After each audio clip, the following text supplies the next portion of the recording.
بلکہ وہ جو ہے وہ پوری طریقے سے با اختیار ہے، وہ حی و قیوم ہے، لا تأخذہ سنۃ ولا نوم، اسے جو ہے اونگ بھی نہیں آتی، وہ سوتا بھی نہیں ہے، وہ پوری طریقے سے بیدار ہے اور پوری طریقے سے قیوم ہے اور ساری کائنات کو چلا،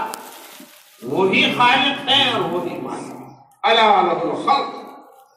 الا لہ الخلق والامر، اور جب خالق وہ ہے، بنانے والا وہ ہے، اور کسی کے ہاتھ فروخت نہیں کیا تو پھر حکومت بھی اسی کی چلے گی، اور اب وہ جو ہے امر بھی اسی کا چلے گا اور اختیار بھی اسی کا چلے گا۔ وہ جس طرح چاہے گا انسانوں کو زندگی گزارنے کا حکم دے گا، اور جس چیز سے چاہے گا منع کرے گا، جس چیز سے چاہے گا اس کا حکم دے گا، اس کا چلے گا، کسی کا نہیں چلے گا، مالک کا حکم چلے گا، کسی اور کا نہیں۔ الا لہ الخلق والامر، اس بات پر ہر مسلمان کا اعتقاد ہونا چاہیے کہ اللہ ہی خالق ہے اور اللہ ہی مالک ہے، اللہ نے ہی بنایا ہے اور اللہ ہی کا حکم چلے گا، اور ہمارے اوپر اس کی اطاعت اور فرما برداری واجب ہے، ہمیں اس کی فرما برداری اور اطاعت کرنی ہے۔ اتنی اس کے بعد میں مختصر طور پر اللہ رب العزت نے جب انسان کو بنایا تو پھر اس ساری کائنات کو بنایا، حکم دیا کہ اس کے اندر غور کرو، فکر کرو ساری کائنات کے اندر، اس کائنات کے اندر غور کرنے کے بعد تمہیں اللہ کی معرفت، اللہ کی پتہ چلے گا، اللہ کی معرفت حاصل ہوگی، قلب روشن ہو جائے گا، دماغ میں انوار آئیں گے اور خدا کا پتہ چلے گا، پھر بات اور زیادہ واضح ہو جائے گی۔ اللہ رب العزت نے ساری کائنات کا تو معاملہ ہے ہی، خود انسان کو کہا گیا، انسان کو کہا گیا کہ تو اپنے بارے میں غور کر، ذرا سوچ، تجھے اپنے اندر خدا کا نور نظر آ جائے گا اور خدا کی کارگری کو پتہ چل جائے گا۔ چنانچہ حضرت امام غزالی رحمۃ اللہ علیہ فرماتے ہیں کہ انسان اگر اپنی ابتدا پر غور کر لے، شروعات پر غور کر لے، اسٹارٹنگ پر غور کر لے اور اختتام پر اپنے انتہا پر غور کر لے تو اس کی 20 کی ساری زندگی درست ہو جائے۔ اگر شروع پر بھی غور کر لے، آخر پر بھی، کیا تھا شروع میں؟ قرآن کہتا ہے، دعوت دیتا ہے اس کی، فَلْيَنظُرِ الْإِنسَانُ مِمَّا خُلِقَ مِن مَّاءٍ دَافِقٍ يَخْرُجُ مِن بَيْنِ الصَّلْبِ وَالتَّرَائِبِ۔ انسان کو چاہیے کہ وہ غور کرے کہ میں کہاں سے پیدا ہوا۔ اللہ کہہ رہے ہیں غور کرو، تو غور کرنا فرض ہو گیا، یہ امر کا صیغہ ہے۔ فَلْيَنظُرِ الْإِنسَانُ مِمَّا خُلِقَ، چاہیے کہ انسان غور کرے کہ میں کس چیز سے پیدا کیا گیا۔ خُلِقَ مِن مَّاءٍ دَافِقٍ، ایک اچھلتے ہوئے پانی سے پیدا کیا، منی کے قطرے سے پیدا کیا۔ ایک جگہ تو یوں کہا گیا، اللہ نے کہا کہ من ماء مہین، ایک ذلیل پانی سے، گندے پانی سے پیدا کیا گیا۔ یہ تو اس کی ابتدا ہے، یہ تو ابتدا ہے انسان کی کہ وہ ماء ذلیل پانی سے پیدا کیا گیا۔ ایک جگہ اللہ کہتے ہیں هل أتى على الإنسان حين من الدهر لم يكن شيئا مذكورا، کیا انسان پر ایک ایسا وقت نہیں آیا کہ وہ ایسی چیز تھا کہ وہ قابل ذکر نہیں تھا، لوگ اس کا ذکر کرنا پسند نہیں کرتے۔ ایک ایسی چیز سے انسان پیدا ہوا جس کے خروج سے ایک انسان نہیں 2 انسان ناپاک ہوتے ہیں، مرد بھی ناپاک اور عورت بھی ناپاک۔ اتنا کپڑے کو لگ جائے تو اسے جو ہے نفرت سے دھو دیتا ہے، کپڑے کو ایک طرف ڈال دیتا ہے، اپنی بیٹیوں کو اور انہیں بتانا پسند نہیں کرتا، دکھانا پسند نہیں کرتا، خود ہی دھو دیتا ہے، ایک طرف ڈال دیتا ہے کپڑے کو۔ ایسے گندی چیز پر جب اللہ کا کرم ہوا تو پھر اس سے انسان اللہ کسی اور چیز سے بنا سکتے تھے؟ ایسا تو گندا پانی اور ایسا گندا خون جس کا ذکر کرنا عورت پسند نہیں کرتی، عورت اس گندے خون کا ذکر کرنا پسند نہیں کرتی، اور مرد جو ہے اس گندے پانی کا ذکر کرنا پسند نہیں کرتا۔ ایسے سے انسان کی ابتدا ہوئی۔ ویسے یہاں ایک بات آتی ہے ذہن میں کہ اللہ پیدا کرنے کے اور بھی طریقے بنا سکتا تھا، آپ کے یہاں پیدا کرنے کے اور بھی بہت سارے طریقے ہیں۔ پیڑ پودے جو ہیں وہ بیج سے پیدا ہو جاتے ہیں، اور بعض پودوں کی وہ جو ہے کاش لگ جاتی ہے، کاٹ کر کے گلنے کو جو ہے اتنی سی کاش نیچے کرتے تو اس سے نکل آتے ہیں، گلاب جو ہے وہ کاش سے نکل آتا ہے، بازے ٹہنی لگا دو اس سے، اور بازے بیج بو دو تو اس سے پرندے انڈوں سے بن جاتے ہیں، اور یہ حشرات الارض جو ہے کیڑے مکوڑے یہ نجاست میں خود بخود پیدا ہو جاتے ہیں، کتنے بیکٹیریا وہ ہیں جراثیم ہیں کہ صاحب جو ہے وہ ویسے ہی پیدا ہو جاتے ہیں، اور بڑی تعداد میں پیدا ہو جاتے ہیں، ہزاروں اور کروڑوں تعداد میں پیدا ہو جاتے ہیں جیسے کہ ڈاکٹر لوگ کہتے ہیں۔ تو بھائی مطلب یہ کہ اللہ اس طرح بھی پیدا کر سکتے تھے۔ تو یہ جو اشرف الانسان اشرف المخلوقات ہے، خلیفۃ اللہ فی الارض ہے، اسے بھی اللہ بھی کہیں اور سے پیدا کر سکتے تھے، کوئی اور تھوک سے پیدا کر دیتے اللہ، پسینے سے پیدا کر دیتے اللہ تعالیٰ، اللہ کسی سے بھی پیدا کر سکتے تھے، مگر اللہ رب العزت نے ایسی گندی چیزوں سے انسان کی ابتدا کر کے، اور پھر اللہ یوں کہہ رہے فَلْيَنْظُرِ الْإِنسَانُ مِمَّا خُلِقَ، انسان کو چاہیے کہ وہ غور کرے کہ میں کہنے سے پیدا کیا۔ یہ غور کیوں کروا رہے ہیں؟ اس لیے کہ تاکہ اسے اپنی حقیقت کا پتہ چل جائے کہ میری حقیقت کہاں سے شروع ہوئی، میں تو ناقابل ذکر چیز تھا۔ لَقَدْ خَلَقَ الْإِنسَانَ، وہ اللہ کہتے ہیں هل أتى على الإنسان حين من الدهر لم يكن شيئا مذكورا، کیا انسان پر ایسا زمانہ نہیں گزرا کہ وہ ایسی چیز تھا کہ وہ قابل ذکر نہیں تھا بلکہ ناقابل ذکر تھا، اور اسے کوئی جو ہے وہ پسند نہیں کرتا۔ یہ کیوں کیا اللہ؟ یہ اللہ رب العزت نے اس لیے کیا، اور اس پر غور کرنے کا بھی تاکہ انسان کو اپنی حقیقت یاد رہے، اور وہ جو فرعونیت اس کے اندر آئی ہے، وہ جو تکبر اس کے اندر آیا ہے، وہ اتنا بڑا داعیہ پیدا ہوا کہ کہنے لگا انا ربکم الاعلی، فرعون نے کہہ دیا کہ میں تو سب سے بڑا رب ہوں۔ تو اسے پتہ چلنا چاہیے کہ تو آیا، یہ جو ہے آفرینش یہ شروع کی کہ میں کسی بڑا چیز سے پیدا ہوا اور میں وہ ہوں، یہ پھر ایک شیطانی تصور ہے۔ شیطان نے کہا تھا، کیا کہا تھا شیطان نے؟ خلقتنی من نار وخلقتہ من طین، میں بڑھیا ہوں، یہ کیا ہے؟ میں بڑھیا چیز سے پیدا کیا گیا ہے، مٹی سے پیدا کیا گیا، میں اسے کیوں سجدہ کروں؟ تو آفرینش یعنی جس چیز سے انسان کی ابتدا ہوتی ہے، اگر وہ بہت بڑھیا چیز ہوتی تو انسان کو تکبر کرنے کا کوئی موقع ملتا، لیکن اللہ رب العزت نے من ماء مہین، مطلب یہ کہ ایک ذلیل پانی سے پیدا کیا تاکہ اسے پتہ چلے کہ صاحب میری ابتدا کیا۔ اسی کی طرف امام غزالی کہتے ہیں کہ انسان کو چاہیے کہ اپنی آفرینش پر غور کرے اور سوچے کہ میری ابتدا کہاں سے ہوئی ہے، اور اللہ بھی کہتا ہے فَلْيَنْظُرِ الْإِنسَانُ مِمَّا خُلِقَ۔ بہرحال اور پھر اللہ رب العزت یہ دکھانا چاہتے ہیں کہ میں وہ ہوں، میری قدرت کا عالم یہ ہے، میری قدرت کا ٹھکانہ یہ ہے کہ جب میں ذلیل چیز کو بھی عزت دینا چاہتا ہوں تو میں اسے دنیا کا سب سے بڑا عزیز بنا دیتا ہوں، اور جب عزیز ترین چیز کو ذلیل کرنا چاہتا ہوں تو اسے بالکل حقیر کر دیتا ہوں۔ تُعِزُّ مَن تَشَاءُ وَتُذِلُّ مَن تَشَاءُ بِيَدِكَ الْخَيْرُ إِنَّكَ عَلَىٰ كُلِّ شَيْءٍ قَدِيرٌ۔ ساری عزتیں اللہ کے ہاتھ میں ہے اور ساری ذلتیں اللہ کے ہاتھ میں ہے، اللہ ہر چیز پر قادر ہے، وہ چاہے تو ذرے کو آفتاب بنا دے اور وہ چاہے تو آفتاب کو ذرہ بنا دے، یہ سب کچھ اللہ کے بائیں ہاتھ کا کھیل ہے، اللہ کے ایک اشارے پر یہ سب کچھ ہوتا ہے۔ تو اللہ دیکھنا دکھانا چاہتے ہیں، اے بندے دیکھ، تو اس قدر ذلیل تھا، اس قدر حقیر تھا، نہ تو اپنے باپ کو عزیز تھا، نہ تو اپنی ماں کو عزیز تھا، تو ناقابل ذکر چیز تھا، لیکن یہی خون اور یہی پانی جب رحم میں اکٹھا ہوتا ہے تو پہلے لوتھڑا بنتا ہے، پھر خون کا وہ گوشت کا ایک گوشت کا ٹکڑا بنتا ہے، پھر اللہ رب العزت اس میں ہڈیاں پروتے ہیں، اور پھر اللہ تبارک و تعالیٰ اس کے اندر ہیرے ڈالتے، ہیرے جواہرات۔ کیا جواہرات؟ اس کے اندر تھوڑا سا جگر لگایا، تھوڑا سا اللہ نے پھیپھڑے لگائے، تھوڑا سا اس کے اندر جو آنکھ لگائی، کان لگائے، ناک لگائی، زبان بنائی، ننھے ننھے ہاتھ پاؤں بنائے، اس کا ایک دماغ بنایا، دماغ سر بنایا، سر کے اندر ایک دماغ رکھا، میموری رکھی، اس کے اندر ہر طرح کی صلاحیتیں رکھی، اور ہاتھ پیر دے کر پھر اسے ایک بہت خوبصورت خال پہنا دیا۔ بہت خوبصورت آدمی سیب کو دیکھ کر اس قدر خوش نہیں ہو سکتا جتنے اپنے بیٹے کے رخسار کو دیکھ کر خوش ہوتا۔ اللہ نے اسے جو ہے ایک کھال پہنا دی خوبصورت، تو وہی چیز جو انتہائی گندی تھی، آنے سے پہلے اللہ نے لوگوں کے دلوں میں اس کا محبت ڈالا،